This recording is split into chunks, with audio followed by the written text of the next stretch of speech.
Welcome to my YouTube channel. ഇന്ന് 5ാം ക്ലാസ്സിൻ്റെ 1ാമത്തെ യൂണിറ്റ് മണ്ണിൻ്റെ കീനാവുകൾ പാഠഭാഗത്തെ കവിതയുടെ നമുക്ക് ആശയം എന്താണെന്ന് നോക്കാം. മണ്ണിൻ്റെ കിനാവുകൾ. കിനാവുകൾ എന്ന് പറഞ്ഞാൽ സ്വപ്നങ്ങൾ.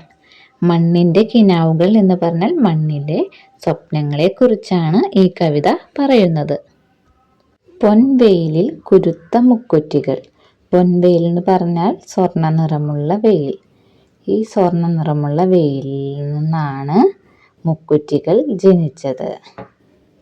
പൊൻവെയിലിൻ്റെ നിറവും മുക്കുറ്റിപ്പൂവിൻ്റെ നിറവും ഒരുപോലെ എന്നാണ് കവി ഇവിടെ പറയുന്നത്. ഇനി അടുത്ത വരി നോക്കൂ. പൂനിലാവ് നുകർന്ന പൂത്തുമ്പുകൾ. നിലാവ് എന്ന് പറഞ്ഞാൽ ചന്ദ്രൻ്റെ പ്രകാശത്തെയാണ് പറയുന്നത്.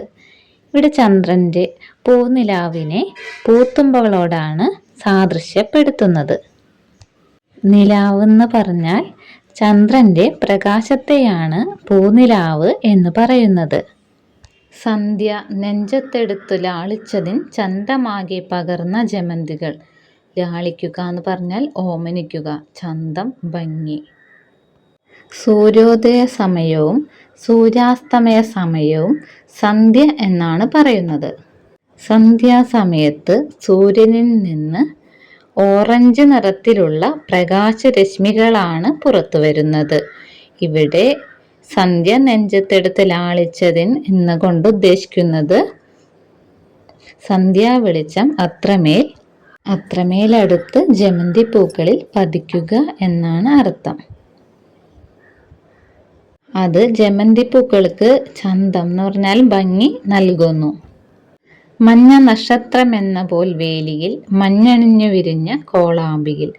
പണ്ട് വീടുകൾക്ക് അതിർത്തി എന്ന് പറയുന്നത് വേലികളായിരുന്നു. ഇന്നത്തെ പോലെ മതിലുകളല്ല ഉണ്ടായിരുന്നിരുന്നത്. വേലിയിൽ കോളാമ്പി പൂക്കളുടെ ചെടികൾ പടർന്നു നിൽക്കുന്നു. അപ്പോൾ അതിൽ മഞ്ഞ കളറുള്ള കോളാമ്പി പൂക്കൾ വിരിഞ്ഞ് കാണുന്നത് നല്ല ഭംഗിയാണ്. മഞ്ഞണിഞ്ഞ് നിൽക്കുന്ന പോലെയാണ് കോളാമ്പി പൂക്കളെ തോന്നുന്നത്. വേലിയിൽ കോളാമ്പി പൂക്കളെ കാണാൻ മഞ്ഞ നക്ഷത്രമായിട്ടാണ് തോന്നുന്നത്. കാറ്റിലേക്ക് സുഗന്ധമെല്ലായ്പ്പോഴും ചേറ്റി നിൽക്കും പനിനീർ മലരുകൾ. ചേറ്റുക എന്ന് പറഞ്ഞാൽ പരത്തുക. പനിനീർ മലർ റോസാപ്പൂവ്. കാറ്റിലേക്ക് എല്ലായ്പ്പോഴും സുഗന്ധം പരത്തുന്ന പനിനീർ പൂക്കളെക്കുറിച്ചാണ് കവി ഇവിടെ പറയുന്നത്.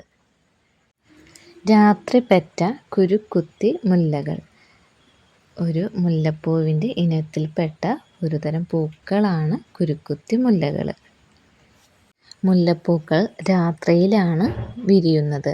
രാത്രി പെറ്റ കുരുക്കുത്തി മുല്ലകൾ എന്ന് പറഞ്ഞാൽ രാത്രി പെറ്റ എന്ന് പറഞ്ഞാൽ ജനിച്ച. രാത്രിയിലാണ് മുല്ലപ്പൂക്കൾ വിടരുന്നത്, ജനിക്കുന്നത്. രാജമുദ്രയണിഞ്ഞ ചെന്താരുകൾ.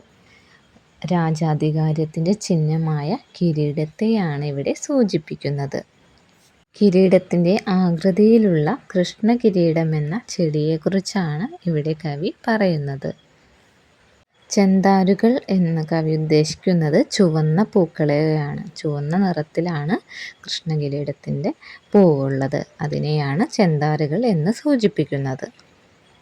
ഭൂമി ചാർത്തിയ കുങ്കുമപ്പൊട്ടുപോൽ തൂമയേറിടും വാടാമലരുകൾ. ഇവിടെ വാടാമലരുകൾ എന്ന പൂവിനെ കുറിച്ചാണ് പറയുന്നത്. ഭൂമി ചാർത്തിയ കുങ്കുമപ്പൊട്ടുപോൽ. ഭൂമി ഒരു കുങ്കുമ പൊട്ട് തൊടുന്ന പോലെയാണ് വാടാമലരുകളുടെ ചെടിയുള്ളത്. തൂമയേറിടും പറഞ്ഞാൽ അഴകേറിയിടും. അഴകേറിയ വാടാമലരുകൾ. പൂക്കളെത്രയോ പൂക്കളീ ഭൂമിതൻ മക്കളായി പിറക്കുന്ന നിത്യവും. പൂക്കൾ എല്ലാ ദിവസവും ഭൂമിയുടെ മക്കളായിട്ട് ജനിക്കുന്നു, പിറക്കുന്നു. നീലവാനം മിഴികളിലുള്ളവർ. പൂക്കൾ എപ്പോഴും ആകാശത്തിന് അഭിമുഖമായിട്ടാണ് നിൽക്കുന്നത്. ആകാശത്തിനെ നോക്കിയിട്ടല്ലേ പൂക്കൾ എപ്പോഴും നിൽക്കുന്നത്. അപ്പോൾ പൂക്കളുടെ കണ്ണുകളിൽ എപ്പോഴും നീലവാനം, നീല ആകാശം എപ്പോഴും മിഴികളിൽ കാണുന്നു. നീർക്കണങ്ങളാൽ മാല ചാർത്തുന്നവർ. നീർക്കണം എന്ന് പറഞ്ഞാൽ ജലഗണം.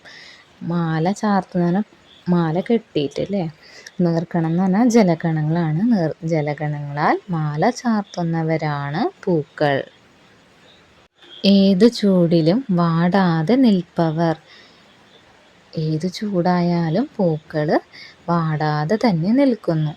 എന്ത് ദുരിതം വന്നാലും ദുഃഖം വന്നാലും അവർ തളരാതെ പിടിച്ചു നിൽക്കുന്നവരാണ് പൂക്കൾ. ഏതിരുട്ടിലും മന്ദഹസിപ്പവർ. മന്ദഹാസം എന്ന് പറഞ്ഞാൽ പുഞ്ചിരി.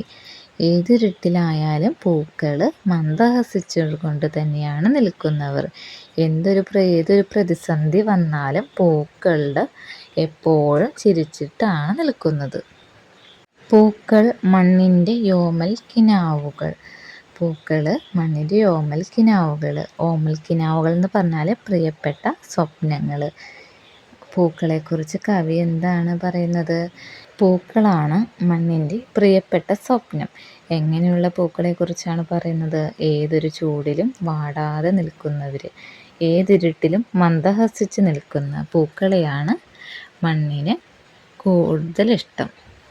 പൂക്കൾ ജീവൻ്റെ പ്രേമപ്രതീക്ഷകൾ. പൂക്കൾ ജീവൻ്റെ പ്രേമപ്രതീക്ഷകൾ. പ്രേമപ്രതീക്ഷകൾ എന്ന് പറഞ്ഞാൽ സ്നേഹം കൊണ്ടുള്ള ഒരു പ്രതീക്ഷയാണ്. അപ്പം അതിന് കാരണമാവുന്നത് എന്താ? പൂക്കൾ ജീവൻ്റെ പ്രേമപ്രതീക്ഷ ആവും. അങ്ങനെയുള്ള പ്രതീക്ഷ നൽകുന്നത് ആരാണ്? പൂക്കളാണ്. പൂക്കളാണ് ജീവൻ്റെ പ്രേമപ്രതീക്ഷകൾ നൽകുന്നത്.